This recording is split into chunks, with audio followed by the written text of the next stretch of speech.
Hello everyone, welcome to today's webinar on the topic Evolution and Rise of Emotet, led by a threat analyst Prakhar Hans. Hi Prakhar. Hi, Andra. Hey. So in January of this year, international law enforcement and judicial authorities disrupted one of the most significant botnets of the past decade, called Emotet. First discovered as a banking trojan in 2015, the malware evolved into the go-to solution for cybercriminals over the years. Now, since botnets like these are polymorphic in nature, it's crucial to focus on cybersecurity awareness in addition to using antiviruses. So, without any further ado, I request Prakhar to kindly take over. Over to you, Prakhar. Thank you, Andra. All right. Good evening, ladies and gentlemen. I hope you guys are having a great Friday. Our topic today is the rise and fall of Emotet. But before I get into that, let me introduce myself real quick. My name is Prakhar Hans, and I work as a threat analyst at Network Intelligence. Major domains that I work with are email forensics, phishing analysis, and malware analysis. I love automation projects and CTF challenges. And you guys can contact me anytime on my social media or on my personal email address. All right. Now let's start with our seminar. Most of us who have been working in the field of security have heard of the term Emotet. But what exactly is it? When I first heard of the term Emotet, I had exactly two thoughts. It's probably an ancient Egyptian king or a teenager's favorite emo band, but I'm afraid not. Emotet is a malware that comes under the family of Trojans and is by far one of the worst malwares that has ever affected the digital world. Let's go into a little detail about what Emotet is. Now, Emotet belongs to the malware strain known as banking Trojans. It mainly spreads through malspam, which are spam emails that contain malware, hence the term. These messages often contain familiar branding, mimicking the email format of well-known and trusted companies such as DHL or PayPal to convince users. Now, through this medium, the infection may be delivered in several ways. Malicious scripts, phishing links, or macros-enabled document files. This malware was first identified by Joey Salvio, a very experienced threat analyst. It was first identified all the way back in 2014. The actors behind Emotet is a hacker group known as Mealybug. Since starting in 2014 with the first and simplest version of the Trojan, they have turned their operation into a very successful crimeware ring that provides malware as a service. Now, I will get back to this in a moment. Now, the group achieved this by creating a botnet of infected computers, which then they sold access to. They rented this framework to various ransomware ventures, including the infamous Ryuk gang. Let's talk about malware as a service. Now, humor me for a moment. What if I tell you anyone can become an attacker with no advanced computer skills needed? Consider this statement. Yes, I know it's very terrifying, but it's definitely true. Anyone from your business competitor to your neighbor. Now, you might have heard about software as a service. This is when you can rent an application via the internet.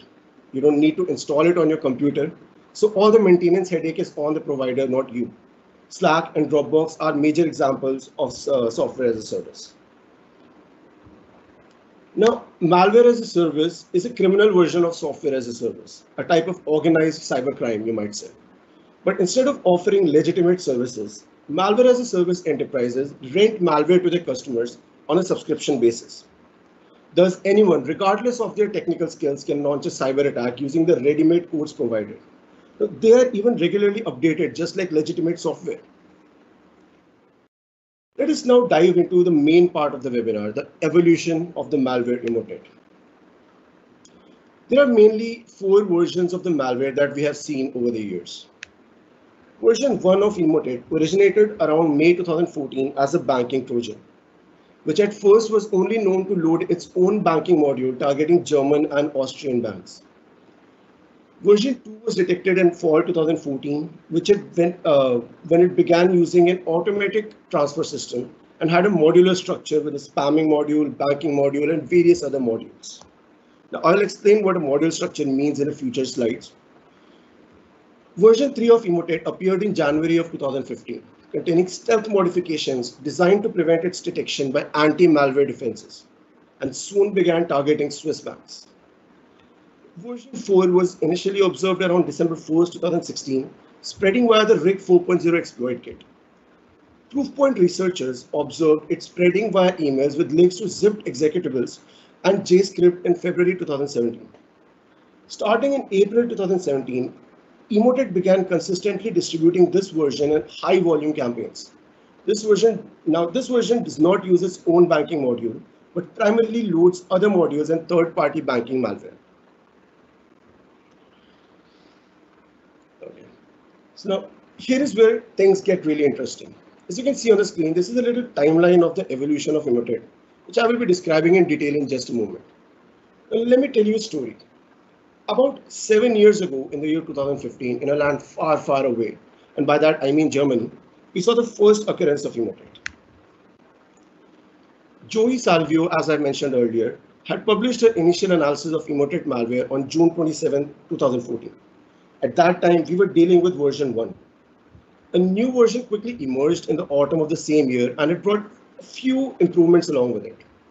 For one, it was at this point that the hackers who created Emotet started using an automatic transfer system. This system is very simple. It instantly steals money from the victims' accounts. In addition to this, their dedication to staying unnoticed became apparent. They focused most of their efforts on a smaller number of German and Austrian bank clients.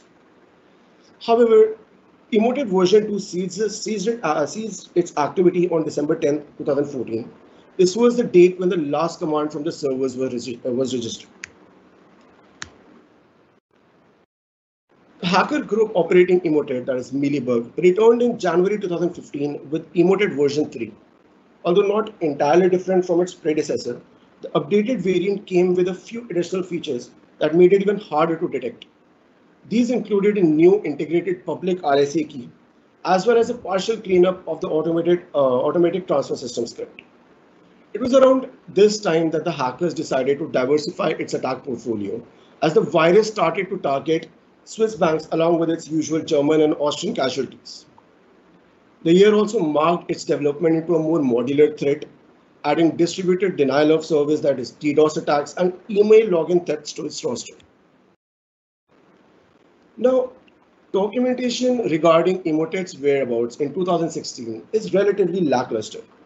However, two notable aspects are known about this period. First and foremost, it was the year when its developers reconfigured the Trojan to be a loader. Now, a loader is a type of malware that intrudes the network and subsequently allows operators to deploy second-stage payloads. These can consist of its own modules or threats developed by other cybercriminals.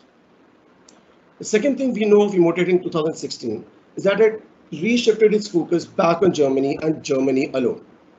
Now, I'm assuming they did it so they could keep a low profile for some time for what's coming next.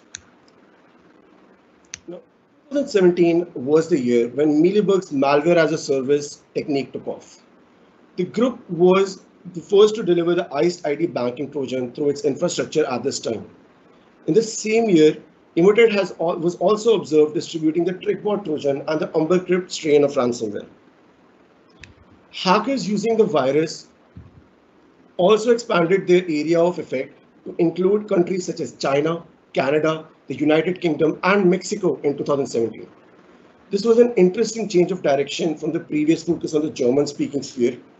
Nonetheless, this can be easily explained by the fact that Emotet's distribution of malware as a service took off in this time. In 2018, Emotet arrived in the United States of America with an attack on Allentown.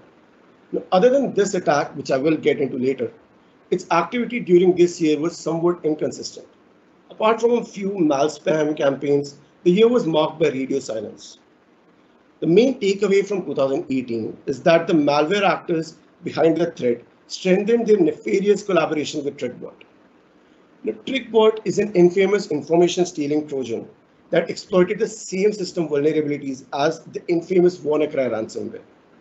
Even worse, this was when Emotet's botnet started carrying QuackBot as well, which is a family of banking Trojans with network worm abilities. Now, arguably, the malware's most prolific year was 2019.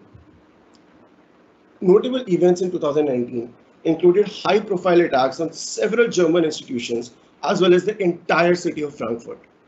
These were a part of large-scale botnet spam email campaign targeting victims from Germany as well as Poland, England, and Italy.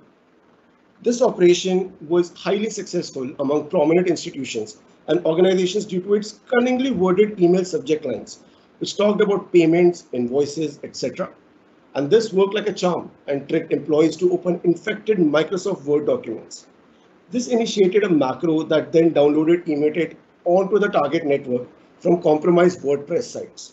Now, I know this sounds quite complicated, but I will explain this to you in a few moments. After a plentiful 2019, Emotet went dark again in February 2020. However, our collective sighs of relief didn't last too long as the malware returned for a tour de force 5 months later in July. Its most recent effort consists of good old English language malspam campaign sent out to the UK and the US. As many as 250,000 phishing messages had been delivered as of July. After a prolific midsummer, Emotet took another short break, only to return on October 14th and start wreaking havoc again. Under the guise of coronavirus information, hot news about Donald Trump's health, or shipping invoices, Emotet started spreading once more. In addition to taking advantage of recent events, Emotet at this point also had a brand new document template under its belt. This time around, the cyber threat comes with a supposed Windows update attachment, urging you to install the latest version of Microsoft Word. Comply and you will get infected. And this was only the most recent addition to Emotet's long list of social engineering practices. Major threat, as I mentioned, were the UK and US. No new major threats were witnessed in 2020. Now, this is the year that made us malware analysts and researchers jump with happiness like you would not believe. Why, you may ask? I'll tell you. As of January 27, 2021, the infrastructure of Emotet botnet had been taken down, effectively disrupting the spread of Emotet malware. This was achieved as a part of an international coordinated operation led by Europol and Eurojust. After gaining control of Emotet server earlier in the same week, law enforcement managed to take down the entire botnet. Law enforcement agencies from all across Europe, including Germany, Ukraine, France, Lithuania, the Netherlands, and the United Kingdom, collaborated with authorities from the United States of America to take control of the cybercrime ring's computer servers. Okay. Now we have discussed in detail how Emotet evolved over the years.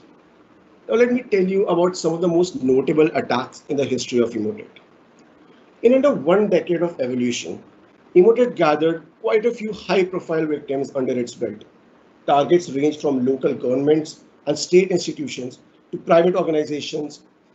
Educational facilities are not safe from the threat either. As previously mentioned, a particular focus in Germany can be noticed in the virus spreading pattern. As I mentioned before, in 2018, Emotet arrived in the United States of America with an attack on Allentown, a relatively large city located in the city of Pennsylvania.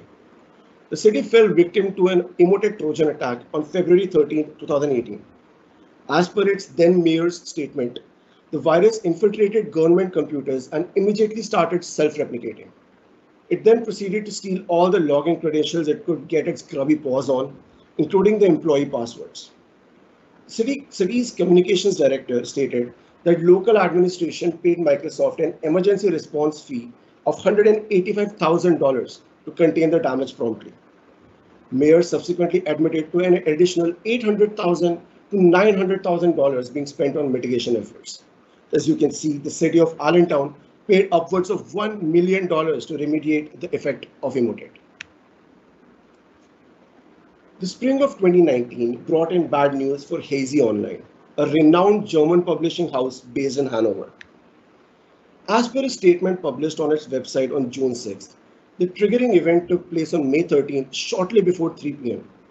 An employee of the company opened an email that mentioned a real transaction between Hazy and one of its business partners. The email required the employee to fact check some information in an attached Word document. However, upon opening the document, a fake error message was displayed requesting the user to enable editing access. Complying with such a seemingly simple request is what unleashed the attack. Although the initial infections appeared to be cleaned by the computer's antivirus, the threat continued to wreak havoc in HISE's systems. 2 days later, firewall alerts showed that several external machines linked to Emotet were connecting to the company's network.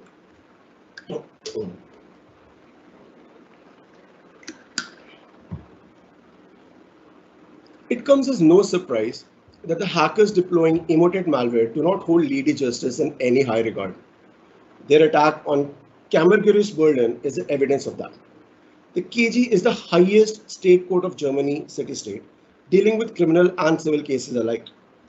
German experts from the IT Service Center warned about the court's network being infected by the virus on September 20th, a Friday. The Senate Department of Home Affairs followed upon the situation on September 24th, just 3 days later, and issued further warnings, but no action was taken.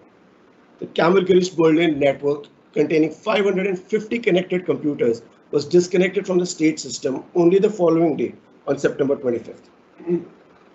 This gave Emotet ample time to spread and inflict damage. Following the attack on the High Court in September, October 2019 saw another notable victim of Emotet. The Humboldt University in Berlin started receiving phishing emails on October 29th. According to a press release published by the school, approximately 43,000 accounts were compromised, starting with early November. However, no new infections have been registered since November 14th. Now, central networks and protected services were reportedly not affected by the attack. University states that containment measures were deployed immediately after the initial incident. Computers intruded by the malware were disconnected from the network and completely reconfigured, thus stopping the threat in its tracks. Other German universities affected by Emotet in 2019 are the Justus Liebig University in Gießen and Catholic University in Freiburg. Now, perhaps the most notable Emotet attack in the recent history was that of the German city of Frankfurt. As a result, its entire IT network was shut down until the threat was properly mitigated. What makes this particular occurrence so striking is that the city is one of the country's and the world's largest economic hubs. As a consequence, both public and private organizations suffered financial losses. However, a complete cessation of systems was the necessary step to take to stop the infection in its tracks. The costly yet ultimately beneficial decision was taken at the advice of the Federal Office of Information Security, Germany's cybersecurity agency. Another German town was targeted by Emotet ransomware in December 2019, namely Bad Homburg. While all the servers and computers in the region had been taken offline to stop the spread of the malware, the local administration has stated that all the systems were fully operational again as of December 30th, 2019. Okay. So till now we have been discussing the evolution, the rise and fall of Emotet. But now let's get into the working of the malware. How exactly does Emotet work? As I've mentioned before, Emotet is known to be using a modular approach. But let me explain in brief what a modular approach means. A modular malware is an advanced threat that attacks a system in different stages. Instead of blasting through the front door, modular malware takes a subtler approach. It does that by only installing the essential components first. Then, instead of causing a fanfare and alerting users to its presence, the first module scouts out the system and network security. Who's in charge, what protections are running, where the malware can find vulnerabilities, what exploits have the best chances of success, and so on. After successfully scoping out the local network, the first-in malware module can dial home to its command and control server. The command and control server can then send back further instructions along with additional malware modules to take advantage of the specific environment the malware is operating in.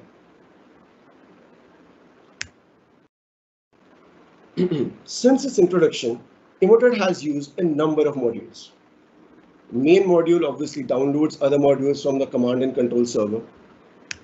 The spam module. This module has been present in most versions of Emotet.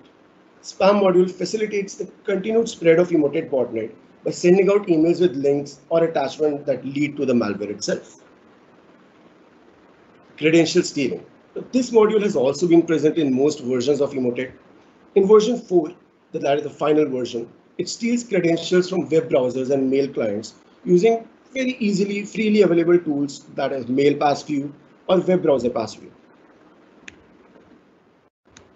Now, the network spreader module, introduced in September 2017, enumerates network resources.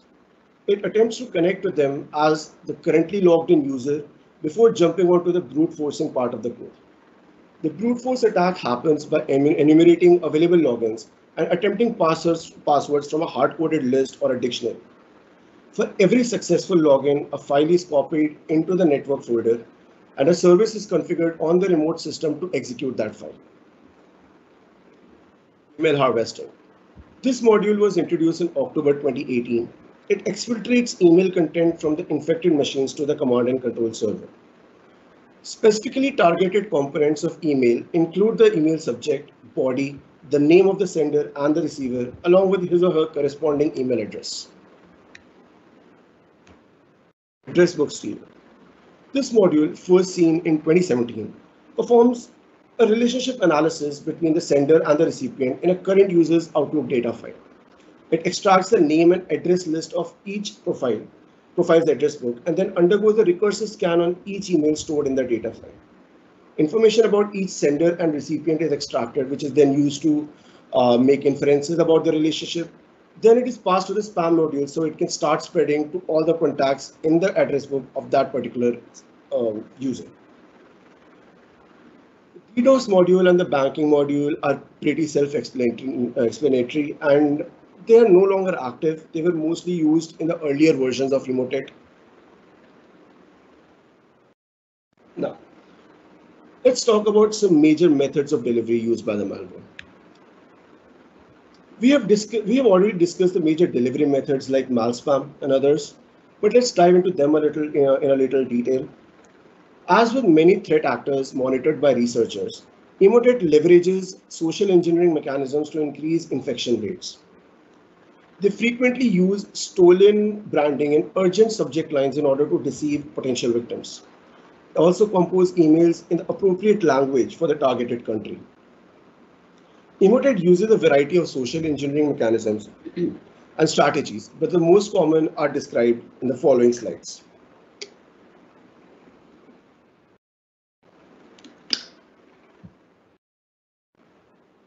Email subject.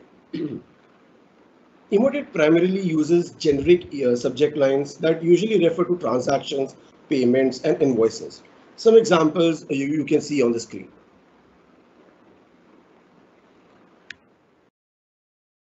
Now, often the body of the message is simple and consists of only few sentences. Email bodies usually include brief verbiage about missed or upcoming payments, incoming financial statements, or invoices. However, researchers have observed more sophisticated examples in which Emotet included stolen company branding like PayPal, DHL, and many more, as I've previously mentioned. An example of O2 you can see on the screen.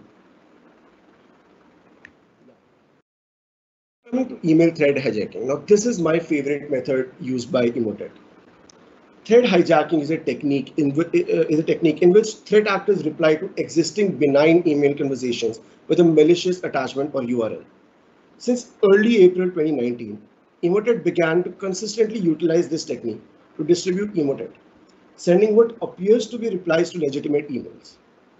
While this technique is not original by Emotet, it is still very effective because as victims have seen these emails change before, they may believe that they are interacting with a person they trust, making them more inclined to open attachments and links in the message body.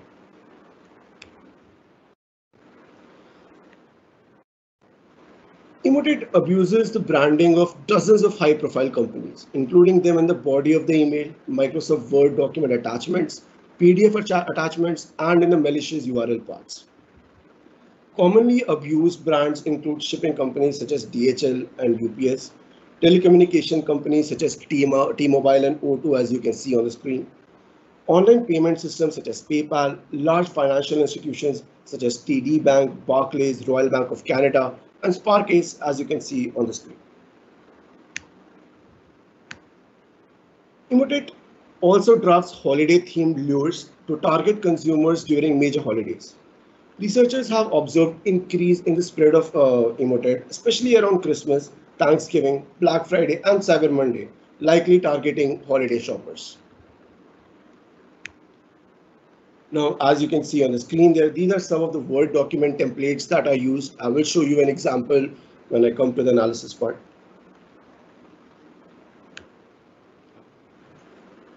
Let's move on.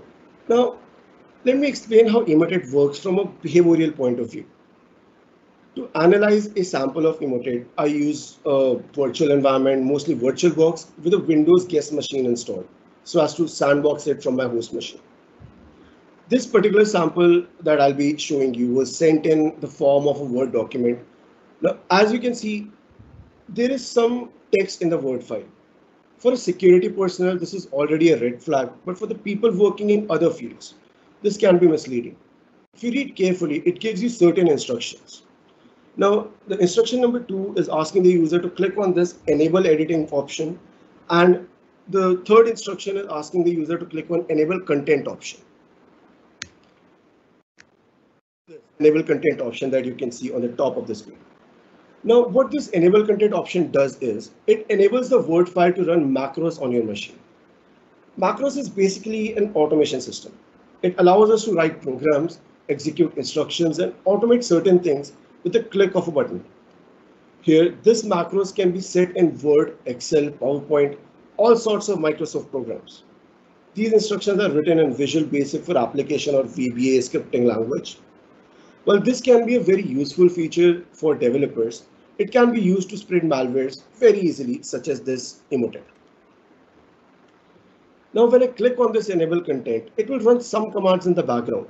And since we know that Emotet is now generally a loader, it is most likely that it will connect to a remote source and download a payload. Now, to analyze this, I use a tool called Fiddler. Fiddler is a tool that is used to capture and analyze each and every HTTP request in and out of your machine. Emotet tries to connect to various remote payload URLs to download malicious payload. As soon as it finds the URL that is up and running, it downloads the malware, stops executing, and moves on to execute the payload. So to capture every payload URL, I usually disconnect the internet in my virtual machine. So Emotet tries to connect to all the payload URLs. As you can see on the screen, when I clicked on the enable content button, this was the result in the tool Fiddler. These are our payload URLs, which we call IOCs or indicator of compromise. Now, when I clicked on enable content, apart from Fiddler, I used another tool called CMD Watcher or Command Watcher. Now, what this tool does is it captures all the commands that are executed in the background. As you can see, the tool captured this highly encoded command. This command was a part of the macros embedded inside the Word document. Now, this is a basic base64 encoded and then highly obfuscated command. After I decoded using online decoders and deobfuscated, the command looks something like this. And if you look carefully, you can find all the payload URLs that we found before inside this command. Now, to find the malicious payload executable, we check every URL separately in a browser. And one of them will definitely download the malicious payload executable, as long as the URLs are up and running. The payload that was downloaded in this particular case was a DLL file. Now, DLL file or dynamic link libraries are just like exe files, but they're not directly executable. They're Microsoft's implementation of shared libraries, so that same functions can be used by different programs simultaneously. Now, to execute this DLL file, we use a Windows inbuilt program called rundll32.exe. The command to run is on the screen, as you can see. Run dll32.exe space payload DLL file name space export function. Every DLL file has an export function, which is basically a function that executes it. This function can be found out by analyzing the DLL file further using tools like PE Studio or CFF Explorer. A depth analysis is not required for this step. These tools will easily show you the export function. Now, To make sure that I get all the command and control IP addresses, I again disconnect the internet before executing this particular DLL file. Once I run the command that I showed you on the previous screen, the malicious payload or the DLL file gets executed, and we see it trying to connect to its command and control center one by one with each IP address they have set up. This is where the malware sends all the victim's information back to the hackers. Now, how do you protect yourself from such threats? You all have heard multiple times the very basic things that you can do to protect yourself from any online threat. I'm not going to deviate from these basic steps because that's all you need to do. What makes Emotet malware so hard to eradicate is the fact that it was designed to evade traditional file-based antivirus detection. So you always use a next generation antivirus solution. Vulnerabilities appear when essential software becomes obsolete. This creates holes in the system that can become points of entry for all sorts of threats. Therefore, installing crucial updates as soon as they are deployed is an important step in maintaining proper cyber hygiene in your business network. As a business owner, it is your responsibility to provide your personnel with proper training on the phishing and social engineering practices that make malware such as Emotet so successful. Any fishy incoming emails should be reported to your enterprise's IT or security department, depending on which one would be better suited to deal with in your particular hierarchy. Train your employees to block file attachments that are associated with malware such as DLL files, exe files, zip files, etc. And be very vigilant while opening doc files. Last but not the least, employ an email filtering system to keep the mal spam out. Now, as highlighted by Emotet's long-standing history, repairing the damage inflicted by the Trojan and other threat just like Emotet, when it burrows into your network, can be quite expensive to deal with. This is why I always recommend prevention as a course of action when it comes to any infection, be it malware, ransomware, or any other type of attack. Not only is this more cost effective for your organization, but it also ensures that your sensitive data is protected in all potential scenarios. You might have a long way to go before getting rid of other malwares like Emotet for good, but the fact that authorities were able to completely shut down a huge operation like this does bring us a lot of hope to security researchers. Thank you, everyone. I hope this was informative to everyone.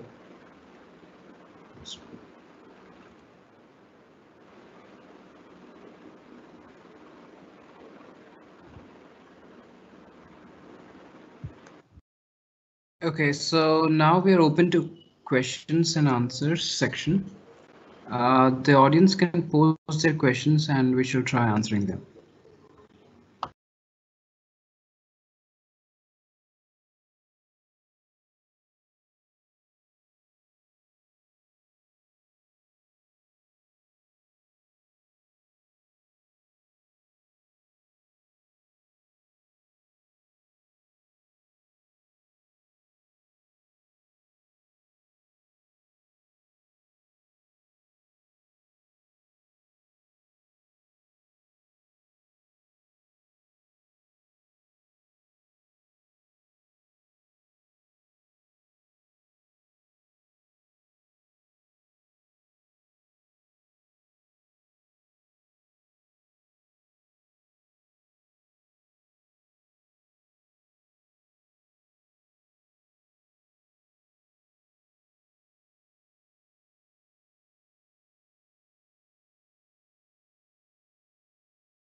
Okay, so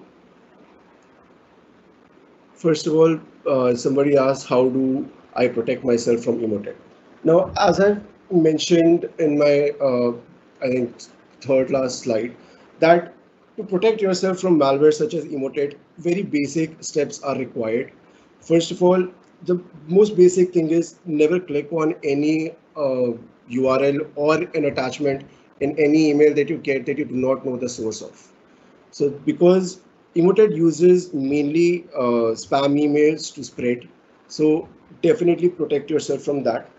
And if you're an organization, definitely use an email filtering system or a particular or have a different team for filtering your email so that employees do not click on these URLs. And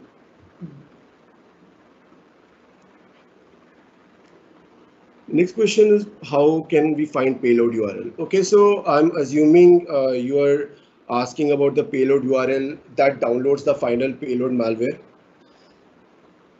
So as I told you, when you're analyzing this particular malware, it mostly comes through Microsoft Word document file, and it asks you to enable content in it. When you click on that enable content, there is some sort of code running in the background, and the particular doc file is trying to connect to some sort of remote location, and it will connect using HTTP request. Now the tool you use is Fiddler, as I mentioned in the presentation. That particular tool can capture each and every HTTP request sent from and to your laptop. So when you click on the enable content button and you keep running Fiddler in the background, you will automatically see all the different payload URLs that are set up by the hackers in that particular malware sample. That is how you can easily find out the payload URLs.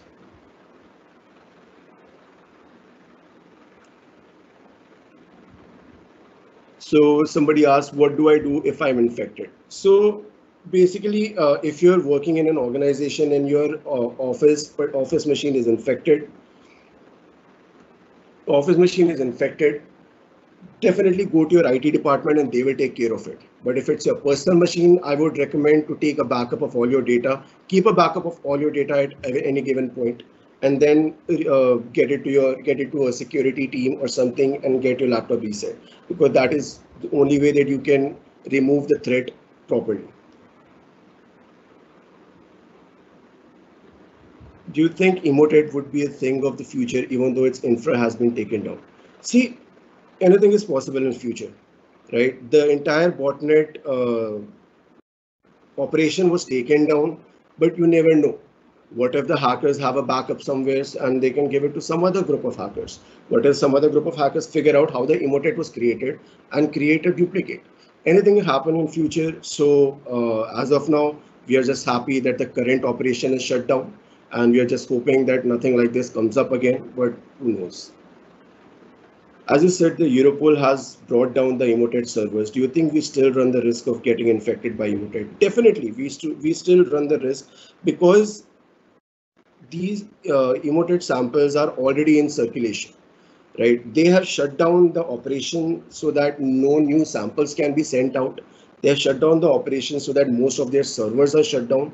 But there are still these samples are already in circulation, which keep spreading, as I mentioned before, through various methods. And the best method is they keep spreading to, like, if you are affected, it will spread to each and every address, each and every email in your address book, and that's how they will keep spreading everywhere. And it will take a little bit of time for it to completely go away.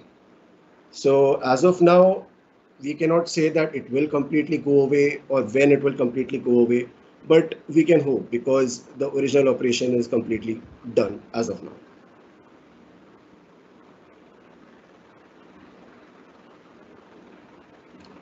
Now, any specific indicator in system for Emotet infection? So this is a very advanced level malware, which uses very advanced antivirus like detection safeguards. So even advanced antivirus cannot detect a particular malware like this. So if you want to, if you want to know like uh, what exactly tells you that this malware has affected your machine, there are very basic things. You can check what sort of data is going out of your machine. If you're connected to the internet, do keep a track of all the data that is going out of your machine. And if you see some unnecessary amount of data going out of your machine, which you have not initiated, that is definitely a big indicator that your system is affected by either Emotet or some sort of malware like that. Your machine can start heating up because it starts running a large amount of processes in the background. These are some of the basic things you can, basic indicators you can use. And if there is any other indicator, I am not aware of that as of now. And I will definitely look for it and I will get back to you on that one.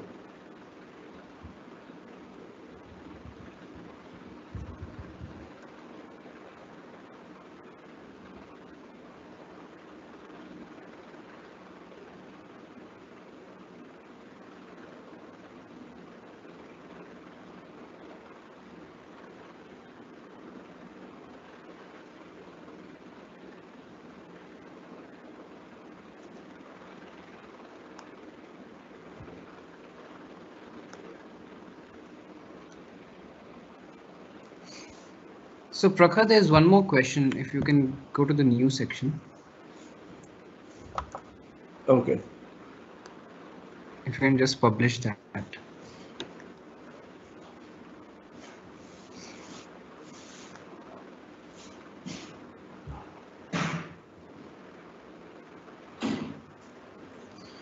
So somebody has asked, would disabling PowerShell on user machines help in stopping the execution? Okay, so PowerShell is a tool that is used by your Windows to interact with the kernel. So it is a very powerful tool used by Windows to run your machine. So I would definitely not suggest disabling PowerShell. But even if you do, there are many other ways that a command can run using command prompt or many other tools that Emotet definitely has a backup option in it. And what exactly are the drawbacks of disabling PowerShell? I am not sure about that, whether you should disable PowerShell for various other reasons or not. So again, that particular point I will have to look into and I will get back to you. But there are many other ways to protect. I would not suggest disabling PowerShell on your machine just to protect yourself from Emotet and such malwares.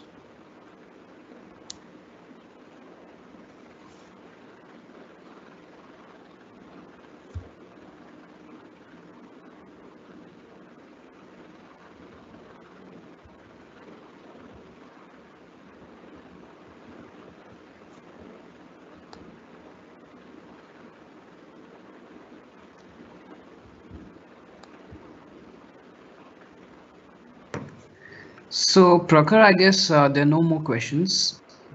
And I think we can wrap this up. All right. So I would just like to say thank you everyone for joining, and I hope you have a very good weekend and stay safe out there.